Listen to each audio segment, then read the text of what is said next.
podemos pensar en que nos hacían pensar esta semana en la diferencia entre un Twingo y un Ferrari. Y detrás de esto hay muchas narrativas, ¿no? Hay esos mensajes, hay unas narrativas ahí presentes que intentan explicar la realidad de la vida y nos intentan someter a esos conceptos culturales. Y pensar en la vida en sí mismo está de moda, ¿no? No sé si han escuchado que últimamente hay una ola de coaching de vida, ¿no? Gente que está todo el tiempo buscando ser apoyados por gente que conoce más de la vida y entrena a la gente para vivir la vida. Y hay una búsqueda incesante de esos gurús intelectuales en el mundo, libros y materiales de todo tipo que nos interesan de alguna manera a muchas de las personas. Y probablemente es el mundo, y el mundo está confundido, porque no sabe nada y lo que ha hecho constantemente es rechazar las escrituras, la palabra de Dios. Y ha intentado de alguna manera quitar a Dios de su trono, y eso nos ha de alguna manera hecho perder el tiempo. Y hoy decimos, no sé si han escuchado también o han expresado la frase, ¿cómo pasa el tiempo? ¿Cómo pasa el tiempo? O todo tiempo pasado fue mejor. No sé en sus mentes ahorita qué está pasando, pero todos de alguna manera estamos pensando en qué hacer o qué no hice, y eso tiene que ver con el tiempo. Y con nostalgia vemos qué hicimos o qué dejamos de hacer, y hoy vamos a hablar un poco de eso. El Señor de manera providencial nos ha llevado a este punto, pero volviendo un poco como a la historia, no sé si han escuchado sobre la Revolución Francesa. La Revolución Francesa ha hecho un eco aún en la cultura hoy, aún, y ese pensamiento de gente ilustrada, de gente muy sabia, intentó cambiar esa cultura que ha seguido en el tiempo con esa Revolución Francesa. Y varios escritores e ideas de esa Revolución Francesa salieron de ese tiempo en Francia, que se expandió a Europa. Y hay un autor que se llama Marcel Proust, que escribe precisamente sobre el tiempo, y hay un libro que se llama En búsqueda del tiempo perdido. No sé si alguno lo ha escuchado o lo leyó. Es un libro grande, de 7 tomos más o menos, y muy interesante porque el autor tiene una relación con el tiempo muy particular. Él es muy enfermo, un hombre que ha estado constantemente enfermo de salud, y cuando uno está enfermo en situaciones difíciles, el tiempo uno lo tiene más presente. Uno constantemente está pensando en cuándo pasará esta situación en mi vida, cuándo se alejará de mí este dolor, o cuándo partiré, cuándo moriré, ¿no? Y este autor tenía esta particularidad, pensaba de esa forma. Y en estos textos lo que hizo fue recopilar esos pensamientos, y hay en el tomo final que tengo muy presente, y se llama El tiempo recobrado. Y él lo que busca allí es esa relación que tiene con el tiempo, con esta frase. Dice, lo cito al autor: sabemos, en teoría, que la Tierra gira, pero de hecho no nos damos cuenta. El suelo que pisamos no parece moverse y vivimos en paz. Otro tanto sucede con el tiempo en la vida. Interesante, ¿no? El autor dice que no darnos cuenta que el tiempo se mueve nos da paz. Pero la verdad es que el tiempo se mueve y debemos estar atentos a ¿o no? ¿Ustedes de los que piensa acaso que sería bueno no tener noción del tiempo para vivir más tranquilo? A veces pasa por nuestra mente esas cosas. Y pues lo que el autor dice es que el suelo que pisamos, o sea, la tierra donde vivimos, no parece moverse, pero se mueve. Y este tiempo también avanza en el tiempo en donde estamos. El tiempo constantemente está andando. Y no tener noción del tiempo a veces nos hace tener paz. Pero ¿será la paz? ¿Será una verdadera paz? Por ejemplo, pensar en que quisiera que la semana fuera más larga es una de las... Cuando no tenemos tiempo en situaciones, se me fue el tiempo y quiero que la semana vaya, que tuviera más días. Y esta Revolución Francesa buscaba esa sociedad más laica, y lo que hizo fue que quiso cambiar también el calendario, interesante, y lo hizo con el propósito de sacar del calendario conmemoraciones religiosas. O sea que en síntesis, con la idea de productividad y trabajar más, de no estar pensando en situaciones religiosas, cambió su calendario, pero en última lo que quería y de donde lo que estaba detrás era de sacar el cristianismo de la vida, del tiempo de las personas.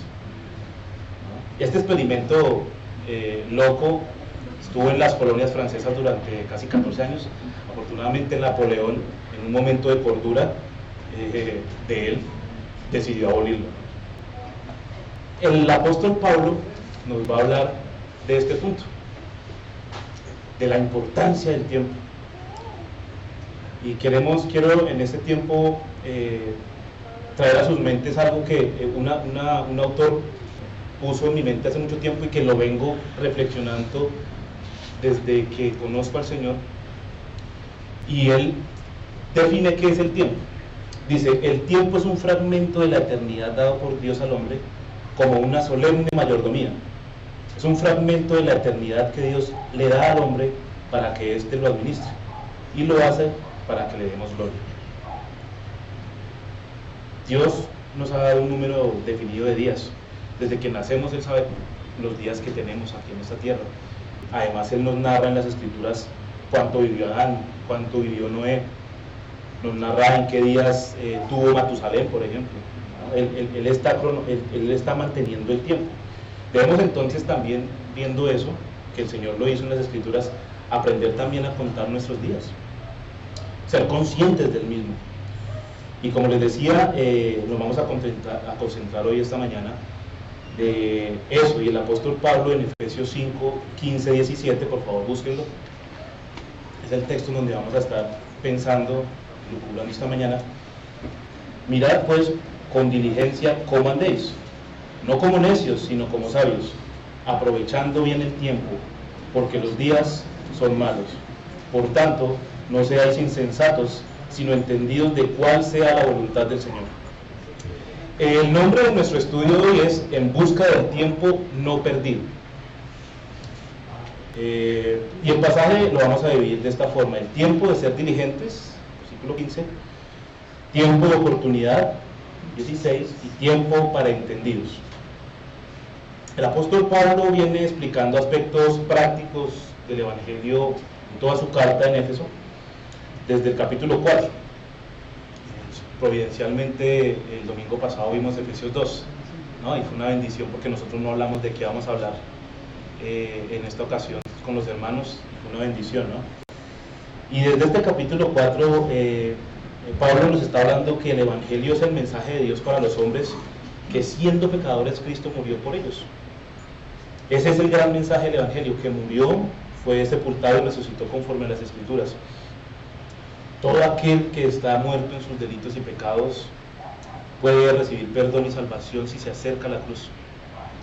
Pero este mensaje del Evangelio es tan radical que no solo nos da perdón y salvación como un regalo externo nada más, sino que transforma internamente y de manera particular a cada persona. Antes nuestra devoción para el reino de Satanás era nuestra vida, y ahora es para el reino del Señor. Todo es transformado completamente, y de eso nos está hablando Pablo en el capítulo 4 de una manera particular, con un tono que cambia, porque hay verdades teológicas que va diciendo mucho antes del 1, el 2 y el 3, y desde el 4 empieza a hablar de una manera mucho más práctica de cómo el hombre tiene que comportarse a raíz de esa verdad, de ese cambio radical que hace Dios en nuestras vidas. Él habla a la iglesia de esta manera, y quiero que por favor vayamos a Efesios 4, ahí un poquito más atrás, desde el versículo 1 dice: yo pues, presto en el Señor, os ruego que andéis como es digno de la vocación con que fuisteis llamados, con toda humildad y mansedumbre, soportándoos con paciencia los unos a los otros en amor, solícitos en guardar la unidad del Espíritu en el vínculo de la paz. un cuerpo y un espíritu, como fuisteis también llamados a una misma esperanza de vuestra vocación. Fíjense en cómo el apóstol nos está dando y nos muestra cómo debemos andar como es digno. Luego el apóstol nos habla de quién, que es Dios mismo, nos constituyó los unos a los otros, claro, con diferentes dones, con el propósito de perfeccionamiento mutuo. Fíjense en el versículo 16, vayan conmigo por favor ahí en el mismo capítulo. Dice, de quien todo el cuerpo, bien concertado y unido entre sí, por todas las coyunturas que se ayudan mutuamente, según la actividad propia de cada miembro, recibe su crecimiento para ir edificándose en amor. Nos manda a cuidar a la unidad de la iglesia, ¿no? Entonces aquí, con solo el texto anterior y posterior que vamos a ver, nos queda claro que en nuestras mentes que el Evangelio realmente transforma nuestras vidas. Y esto, aquí es donde vamos a iniciar nuestro primer punto, tiempo de ser diligentes. Volvamos por favor a nuestro texto, Efesios 5:15. Dice, mirad pues con diligencia cómo andéis. Este es el pensamiento que viene dando el apóstol Pablo desde el capítulo 5, ahora desde el 1 al 14, es que nos está mostrando a ser diligentes, es un progreso santificador que hace el Señor. Y al empezar el texto aquí dice, mirad pues, no solo ya nos ha indicado el apóstol cómo andar, debemos andar no en un camino pecaminoso, sino que también ahora nos dice cómo debemos mirar. Dice, mirad pues, detenernos, nos dice que veamos con interés el cómo andamos. Debemos poner atención en el cómo andamos, y eso cada creyente lo tiene que tener presente, tiene que ser muy cuidadoso en cómo anda. De pronto parece muy exagerado, ¿no? En nuestra mente es como así, cada paso que vemos andando debemos cuidarlo. La respuesta que nos da el apóstol Pablo es que sí. Es una exhortación de verificación y atención en el cómo vamos caminando en nuestra vida cristiana. Y lo demás dice el texto, con diligencia cómo andéis. Mirad pues con diligencia cómo andéis. El cristiano debe estar prestando atención en el cómo camina. Como les digo, no es exagerado. Y no es exagerado porque precisamente Dios nos hizo libres de nuestro pecado. Y precisamente por eso, porque entendemos que vivimos y debemos andar de acuerdo a Dios, quien fue el que nos creó y que nos dio un propósito, a ser responsables a través de nuestro caminar, porque somos creados a su imagen y debemos tener presente constantemente eso en nuestro andar. Pero entonces, ¿cómo podemos ser fieles a Dios en medio de este sistema como estos? Un sistema caótico como en el que estamos, con tanto bombardeo de información, con tantas narrativas que nos expone la gente. Necesitamos gurús, necesitamos gente que nos diga cómo vivir. Bueno, estando atentos. El apóstol en nuestro texto dice que estemos atentos. Y en Efesios 4, versículo 1, si lo revisan un poquito, dice, os ruego que andéis como es digno de la vocación con que fuisteis llamados. En el capítulo 4, versículo 17 dice, no andéis como los otros gentiles que andan en la vanidad de su mente. Y en Efesios 5:2, antes de nuestro texto, dice también, andad en amor como también Cristo nos amó. Debemos, como se dan cuenta, Pablo nos dice, andar como una vela encendida, ¿no? como si tuviéramos una vela encendida por la obra de Cristo en la cruz, y nosotros ir caminando intentando que esa vela no se apague. Todas las esferas de la vida del hombre fueron cambiadas por él. En el trabajo también Dios tiene mucho para decirnos, en el estudio, en la universidad, en nuestra economía, en la crianza de nuestros hijos. Todo lo que el hombre y todo lo que nos rodea fue reconciliado por Cristo, en el amado, en Él fue hecho. Aún mismo el tiempo en el que vivimos, el tiempo en el que andamos, también fue reconciliado por Él. Es en Cristo, dentro de Él y con Él, que el tiempo ha sido ya reconciliado. Y el apóstol, volviendo a nuestro texto, dice, no anden, no como necios, sino como sabios, en Efesios 5:15. No como necios, sino como sabios. Entonces, es tiempo de ser diligente. Debemos andar no como necios, sino como sabios. Y hay un contraste, si se fijan, y surge la pregunta entonces, primero, ¿qué es ser sabio? La palabra sabio, según Pablo, no es un adjetivo que redunde en una formación académica o formativa, como que a veces viene a nuestra mente el sabio con los gurús que estamos viendo, intelectuales, que tanto conocimiento tengamos. Es más bien la capacidad de aplicar lo que se conoce, lo que se sabe. ¿Pero de quién? De Dios. Hay una precondición para ser sabio en estos días malos, y es la obra de Cristo en la cruz, la obra de salvación de Dios para el hombre que está muerto en sus delitos y pecados. Y hay algo que nosotros conocemos, mis hermanos y amigos, y la palabra sabios aquí es usada para aplicar verdades espirituales. Y hay un texto que de alguna manera todos nosotros tenemos en nuestras mentes, y es: el principio de la sabiduría es el temor a Jehová. Los insensatos desprecian la sabiduría y la enseñanza, dice el proverbista, y también dice: porque Jehová da la sabiduría. Entonces, como es Dios quien da la sabiduría, ¿cómo puede ser el hombre sabio? Pues aquel que camina con el temor de Jehová. Un hombre no puede ser sabio si no está en el Señor. No puede ser sabio si no está en el Señor. Quizá actúe con inteligencia, pero no con sabiduría. Salomón, por ejemplo, no pidió riquezas, pero pidió sabiduría. Y dice nuestro texto: caminen como sabios, es decir, como hombres y mujeres temerosos de Dios. Caminen como sabios es caminar como hombres y mujeres temerosos de Dios. Y el temor de Jehová, sin duda, es la piedra angular de la vida piadosa. Es el elemento bisagra, es la sustancia misma de la vida piadosa. Así como no podemos aprender ignorando el abecedario, así tampoco podemos aprender la piedad sin temor de Dios.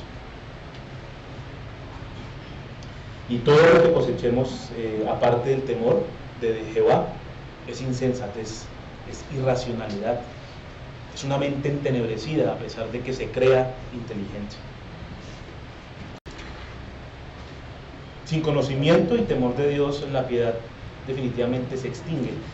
Y el mismo Salomón dice, concluyendo el libro de Eclesiastés: teme a Dios y guarda sus mandamientos, porque esto es el todo del hombre. No es parte importante de nuestras vidas, es todo. ¿Y por qué dice eso? Porque todo depende del temor de Dios. Por eso se le llama aquí el principio de la sabiduría, la fuente de donde emana la verdadera sabiduría, su parte principal, la esencia de la vida piadosa. Mis amados hermanos, la pregunta es: ¿vivimos así? ¿Vivimos siendo conscientes de la presencia de Dios todo el tiempo? ¿Vivimos con el sentido de reverencia que produce el saber que estamos delante del Todopoderoso y Majestuoso? Temerle al Señor es tener la conciencia de que sus ojos están encima de nosotros en todo momento, en todo tiempo, contemplando nuestras acciones, hasta lo más íntimo de nuestros pensamientos. Hermanos y amigos, no hay lugar en este mundo donde podamos huir de la presencia de Dios. Y Pablo en nuestro texto en Efesios nos insta a tener que andar conforme al Dios que tenemos. La pregunta es: ¿estamos considerando nuestros caminos? Porque les digo, lo dice Pablo, los tiempos son malos. Esto nos lleva a nuestro segundo punto: tiempo de oportunidad. Fíjense en Efesios 5:16, dice, Efesios 5:16, aprovechando bien el tiempo, porque los días son malos. Estamos llamados a caminar como sabios, hermanos. ¿Y cómo manifestamos esa sabiduría con la que debemos caminar en nuestra vida? En el contexto posterior, el apóstol Pablo da algunas particularidades de cómo vivir sabiamente. Por ejemplo, en Efesios 6 dice: un hijo debe obedecer a sus padres, ¿no? Y eso lo vimos en las prédicas de familia que tuvimos con el pastor. Por ejemplo, ahí mismo en el texto 18 de Efesios 5 dice no embriagándose con vino. Son particularidades de cómo vivir con sabiduría, detalles que el Señor muestra. En Efesios 5 también, en la parte final, dice una mujer que se debe someter a su esposo y lo respeta. Un hombre debe cuidar a su esposa, la debe amar, conforme a las Escrituras. Pero el apóstol nos dice aquí directamente que debemos aprovechar bien el tiempo. Entonces, si la sabiduría es el temor de Dios, el hombre debe aprovechar bien el tiempo. Tiene temor a Jehová porque aprovecha bien el tiempo.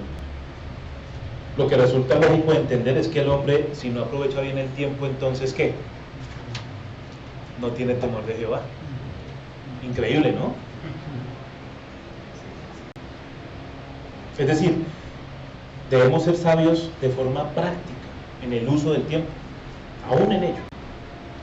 No es exagerado entonces, ¿no? El apóstol Pablo aquí es directo y nos muestra que el tiempo definitivamente es algo que tiene gran valor y por lo tanto nos llama a estar siendo cuidadosos en el cómo lo usamos. El tiempo es muy valioso, mis hermanos. Es un recurso que no volveremos a tener. Y Pablo lo dice de manera directa acá. Fíjense, nuestro pastor hace poco cumplió 50 años. Hace pocos días. Perdón que lo diga, pastor, pero son 50 años que celebramos. No me lo recuerdo. Y lo celebramos con gran alegría todos. Con la expectativa de que el Señor lo siga usando y que siga glorificándose Él a través de la vida de Él y dando para el bien de la iglesia, de todos nosotros. Son 50 años de vida, pero ¿qué son 50 años? ¿Qué son 50 años de vida? Santiago hace la misma pregunta sobre la vida y responde, ¿qué es vuestra vida? ¿Qué dice él? Ciertamente es neblina que se aparece por un poco de tiempo y luego se desvanece. Job dice también que sus días pasaron cual naves veloces, como el águila que se arroja sobre la presa, ¿no? ¿Ustedes han visto cómo va un águila buscando su presa? Así dice Job que es el tiempo, que son los días. El salmista también nos dice en el Salmo 90, porque 1000 años delante de tus ojos son como el día de ayer que pasó y como una de las vigilias de la noche. Los arrebatas como con torrentes de agua, son como sueño, como la hierba que crece en la mañana. Y fíjense, hasta la filosofía griega nos habla de la importancia del tiempo y nosotros le damos la importancia que reviste el tiempo. Fíjense en lo que decía un filósofo que hablaba de del estoicismo, era un hombre estoico, que hablaba de que la autorrealización y la búsqueda de la felicidad era en sí mismo, en la razón. Se llamaba Séneca. Decía en su libro sobre la brevedad de la vida, hay que saber administrar la vida. La mayor parte de los mortales se queja de la malicia de la naturaleza porque somos engendrados para un tiempo escaso, porque estos espacios de tiempo que nos da la naturaleza discurren tan velozmente, tan rápidamente que, salvo muy pocos, a los demás la vida les deja plantados en sus propios preparativos de su vida. La vida es corta, largo es el conocimiento. Fíjense cómo hasta un hombre como estos dice que debemos administrar bien la vida, el tiempo que tenemos. Debemos buscar el tiempo no perdido, mis hermanos, porque el tiempo que se perdió ya se fue, no volverá, no volverá. El tiempo, mis hermanos, es el recurso más valioso. Y volviendo a nuestro texto 15, Efesios 5, versículo 16, dice, porque los días son malos, debemos aprovecharlo bien. El apóstol nos dice acá que vivamos como hombres con esa ansiedad de no perder el tiempo, con ese ánimo de buscar el tiempo no perdido, para glorificar ¿qué? A Dios, porque los días son malos. Debemos redimir el tiempo, en el original, ¿no? Dice, debemos comprar el tiempo. Obviamente es como lo que está diciendo el apóstol. La palabra tiempo aquí se traduce en oportunidad, es decir, aprovechar la oportunidad que nos da Dios. Es el tiempo de hacer el bien en los días malos. Ese es el tiempo que tenemos nosotros como iglesia. el tiempo de hacer el bien en estos días malos. Esta palabra oportunidad, tiempo, la usó nuestro mismo Señor Jesucristo. Vayan conmigo por favor a Lucas 19, 44, dice la palabra del Señor. Lucas 19, porque vendrán días sobre ti, cuando tus enemigos te rodearán con vallado, y te sitiarán, y por todas partes te estrecharán, y te derribarán a tierra, y a tus hijos dentro de ti, y no dejarán en ti piedra sobre piedra, por cuanto no conociste el tiempo de tu visitación. El Señor, su Dios, los visitó, pero ellos lo rechazaron. Y era esta la oportunidad que Él les había dado para que se volvieran a Él. Dios los visitaba en la persona de Jesucristo. Jerusalén no conoció ese tiempo, como dice Él, y lo desperdiciaron. Y Tito destruyó a Jerusalén y Cristo estaba prediciendo esta realidad aquí en ese texto. Oportunidad, tiempo. Vayan conmigo por favor a Marcos 1, versículo 15. Versículo 15 dice: el tiempo se ha cumplido y el reino de Dios se ha acercado. Arrepentidos y creed en el Evangelio. Esta es una profecía del Antiguo Testamento en la cual se anunciaba que el Mesías vendría a Israel. Este pueblo debe darse cuenta de la oportunidad que Dios les daba para volverse a Él, en su palabra. Y Dios les dice acá que este momento de esa situación debe pasar. En ese momento el pueblo desaprovechó esa oportunidad. Vayan conmigo también por favor a Lucas de nuevo, capítulo 12, versículo 54. Decía también a la multitud: cuando veis las nubes que salen del poniente, luego decís: agua viene, y así sucede. Cuando sopla el viento del sur, decís: hará calor, y lo hace. Hipócritas, ¿sabéis distinguir el aspecto del cielo y de la tierra? ¿Y cómo no distinguís este tiempo? Esta oportunidad, lo digo yo. ¿Cómo no distinguir esta oportunidad? Ese era el momento adecuado para volverse a Dios, y ellos no se dieron cuenta que estaban con Dios. Pablo nos dice que debemos aprovechar la oportunidad para el bien en nuestro texto. El pueblo de Israel desperdició la oportunidad.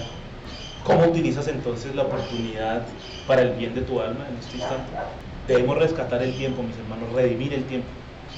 Mis hermanos, todavía estamos viviendo en esta era en donde no se ha establecido materialmente el reino de Dios. Adán introdujo el pecado al mundo. A partir de la caída, de esa caída, los días son malos. Es cierto, Cristo vino y Él nos mostró el acercamiento del reino, pero aún existe una operación en los hijos de desobediencia generados por el príncipe de este mundo. Y Pablo lo llama en esta misma carta príncipe de la potestad del aire, el espíritu que ahora opera en los hijos de desobediencia, como lo vimos en el domingo pasado, ¿no? En Efesios 2:2. Y de manera providencial, viendo eso, debemos pensar cómo utilizas el tiempo que Dios te está dando para el bien de tu alma. La unión de los creyentes con Cristo, el Señor, implica que nosotros, que compartimos esa exaltación de Cristo en los lugares celestiales, debemos andar de esta forma.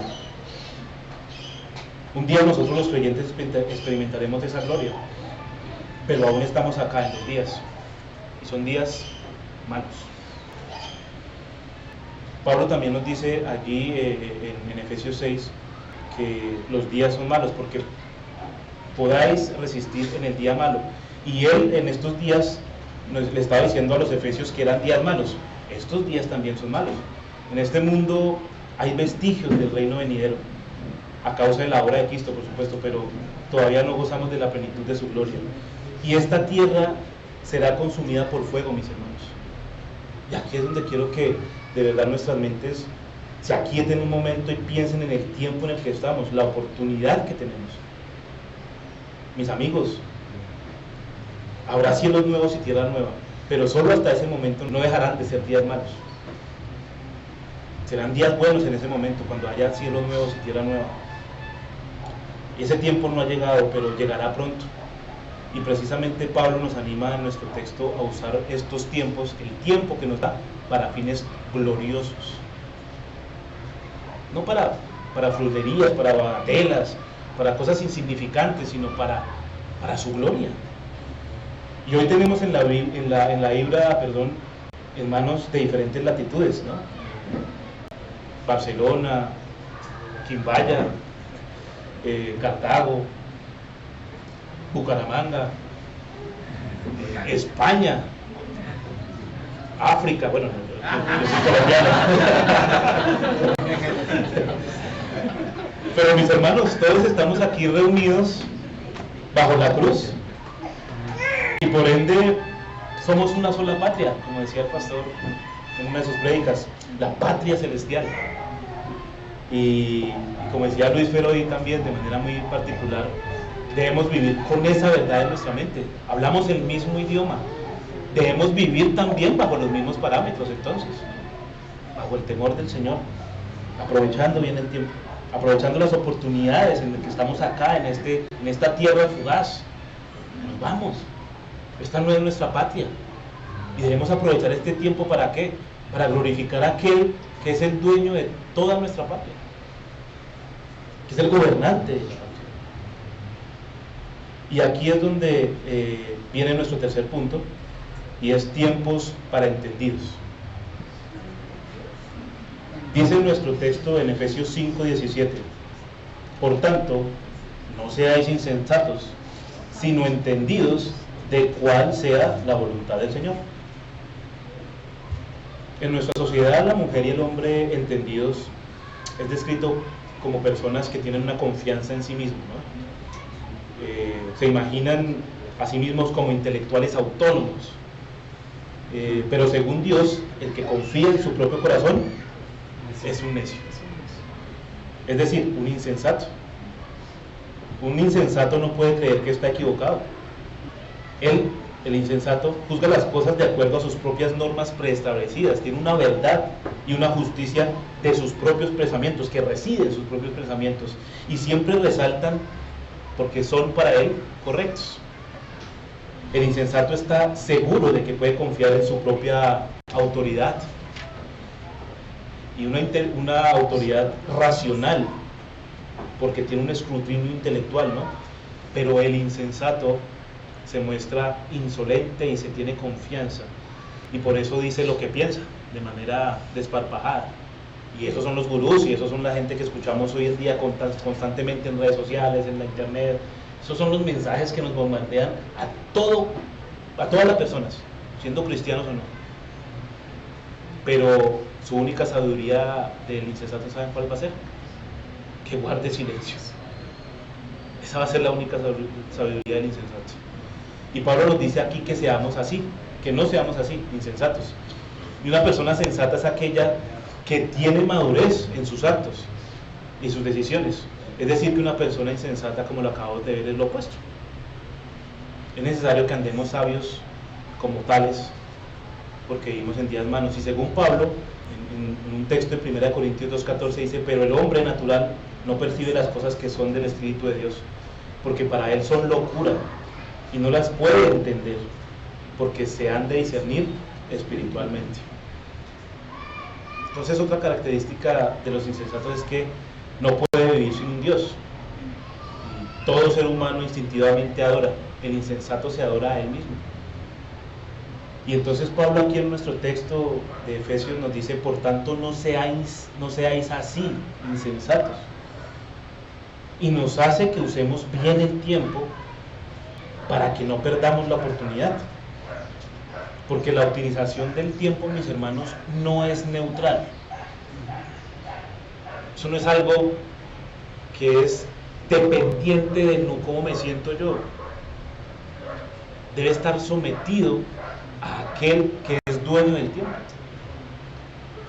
Si no lo invertimos entonces en lo bueno, en concordancia con la palabra del Señor, definitivamente lo vamos a usar ¿para qué? Para lo malo. La pregunta es entonces, ¿cómo aprovechamos bien el tiempo? Bueno, el apóstol Pablo nos dice, haciendo el contraste aquí en el versículo 17, por lo tanto no seáis insensatos, sino entendidos de cuál sea la voluntad del Señor. En tiempos malos, entonces, mis hermanos, no conocer la voluntad del Señor es ser un inmaduro, es ser un insensato. En busca del tiempo no perdido es precisamente eso, comprender la relevancia del mismo. El hombre que tiene en mente el apóstol Pablo no es un hombre que no entienda qué es la vida, sino todo lo contrario, que entiende qué es la vida cristiana, que por qué estamos aquí, que cuál es su propósito. Si está en el trabajo, no desaprovecha una oportunidad, cumple con sus obligaciones, sí, pero ordena sus ideas en busca del tiempo, viviéndolo como sabio, ¿no? Es decir, conforme a la voluntad de Dios. Y en el lenguaje más contrastante que Pablo también nos puede señalar es en Romanos 12, por favor vayamos allí, Romanos 12:2, simplemente para que veamos cómo es ese insensato versus el entendido. Dice, no os conforméis a este siglo, sino transformaos por medio de la renovación de vuestro entendimiento, para que comprobéis cuál sea la voluntad de Dios, agradable y perfecta. Mis hermanos, nos espera un día de eterno retiro, el eterno descanso de los santos, así se llama un libro de Richard Baxter. Pero en ese momento descansaremos, pero ahora la búsqueda del tiempo no perdido es en beneficio del reino de Cristo, y así debemos vivir, mis hermanos. No estás hecho solamente para hacer bien tu trabajo acá, en el hogar, en tu oficina, sino también para avanzar el reino. A través de tu vida y de la vida de cada creyente, Dios quiere herir el reino de las tinieblas. Y para eso estamos acá. Hay quienes viven para trabajar, trabajar y trabajar, ¿no? Eso es un aforismo constante, nuestra mente es muy interesante además. Y en sí, hay que trabajar, trabajar y trabajar. Pero hay quienes viven solamente con esos propósitos. Y nosotros vivimos para propósitos ¿qué? Eternos. Es decir, para la gloria de Dios, no para nuestra propia gloria. Nosotros, los hijos de Dios, no vivimos así, somos de la familia de Dios, como veníamos compartiendo y estudiando estos domingos. Pero entonces, ¿cuál es la voluntad de Dios? Porque dice, ¿cuál sea la voluntad del Señor? Con esta pregunta normalmente que hacemos de manera individual, muchas veces pensamos en nuestra mente, ¿qué tendrá para mí este año, este tiempo? ¿O qué será, será que este año sí tendré una casita nueva? ¿Será que sí me va bien en el trabajo? ¿Será que sí cumpliré con las metas? ¿Será que estudiaré allí o trabajaré allá? Pues está muy bien. Pero eso no está escrito, realmente. Eso no lo podemos saber. Los que confesamos a veces la doctrina de la sola escritura, a menudo negamos con nuestra vida, al no someter verdaderamente nuestros pensamientos y acciones, nuestras tradiciones y hábitos a la palabra divina. Y estamos pensando en otro tipo de elementos que no están en la escritura, y vivimos de acuerdo a esas normas que no están en la escritura, y nosotros debemos someter la mente a eso. Y Pablo nos alimentó con ese contexto. ¿Cómo vivimos? En un ambiente comunitario, no solamente particular. La voluntad de Dios está escrita para su pueblo, para cada uno de nosotros, pero también como pueblo. Dice en Efesios 4:1, por favor volvamos de nuevo allí a Efesios 4. Yo pues, preso en el Señor, os ruego que andéis como es digno de la vocación con que fuisteis llamados, con toda humildad y mansedumbre, soportándoos con paciencia los unos a los otros en amor, solícitos en guardar la unidad del Espíritu en el vínculo de la paz, un cuerpo, un espíritu, como fuisteis también llamados a una misma esperanza de vuestra vocación, un Señor, una fe, un bautismo, un Dios y Padre de todos, el cual es sobre todos y para todos y en todos.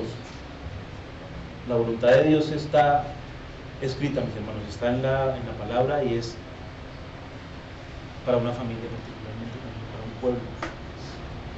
Entonces fíjense en cómo el apóstol nos está diciendo que la edificación es del cuerpo de Cristo.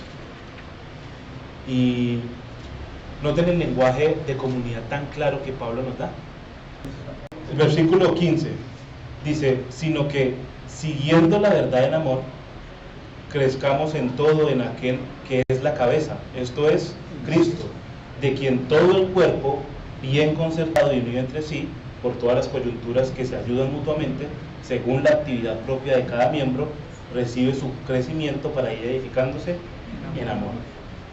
Otra vez el lenguaje de comunidad que Pablo nos da, ¿no? Queda claro. Y definitivamente Dios quiere que andemos como entendidos y no como insensatos. En nuestro texto lo veíamos. Y la manera de hacerlo también es corporativa.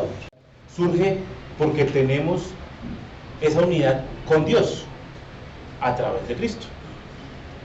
Y vivir de esta forma que describe Pablo es posible únicamente por el pago que hizo Cristo en la cruz, el Salvador. Fue Cristo quien pagó por esa vocación, por ese andar, y por ende la conducta del creyente debe ser digna de él. Lo vamos a describir de manera más simple. Un hombre se levanta a las 3 de la mañana para trabajar. Sale de su trabajo normalmente a tempranas horas de la mañana. Es un hombre independiente, o es un hombre que trabaja, lo ascendieron, o es un hombre exitoso de manera independiente. Ayuda a su familia, hace deporte, lava la loza, le ayuda a la esposa a lavar la losita, cambia pañales, quizá hasta hace el almuerzo y se lo deja a su esposa. Fíjense en qué nivel de hombre. Responde por el hogar de una manera colosal, pero no tiene tiempo para darle alimento espiritual a su esposa y a sus hijos. No abre las escrituras por falta de tiempo. Mis hermanos, este hombre es un hombre que entiende el tiempo en el que estamos. O una mujer que se levanta muy temprano, hace todo en el hogar, tiene todo muy limpio y ordenado.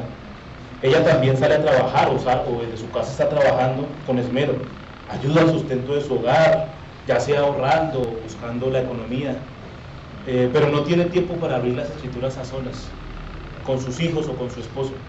Es una mujer que entiende en el tiempo en el que estamos. Hermano, ¿te sientes identificado? Hermana, ¿te sientes identificada? Si es así, pues no estás siendo entendido de los tiempos. Y Pablo nos dice que debemos ser entendidos. Y ser entendidos es vivir con la presencia de Dios todo el tiempo, es vivir con el sentido de reverencia que produce saber que estamos ante la presencia de Él. Es tener la claridad de que Dios está en todo lugar, y que el avance del reino debe preexistir en nuestras mentes, porque los días son malos. Los días son malos. En suma, no es solo abrir las escrituras todo el tiempo y de manera continua, sino es vivir las escrituras todo el tiempo. Y el apóstol Pablo nos exhorta a usar el tiempo con seriedad, mis hermanos, que lo aprovechemos, que aprovechemos la oportunidad, siendo conscientes de ese tiempo que sea para la obra del Señor. Ahora, ¿cómo afecta esta exhortación a nuestras vidas? Si dices no tienes tiempo ahora por muchas situaciones que se presenten, pues hay un problema. Debes mover tu vida porque el tiempo se mueve y hay que estar conscientes de eso. Fíjense cómo, para terminar, el salmista nos hace una conexión íntima entre el uso del tiempo y la sabiduría. Por favor, vayan conmigo a Salmos 90. Salmo 90, versículo 12.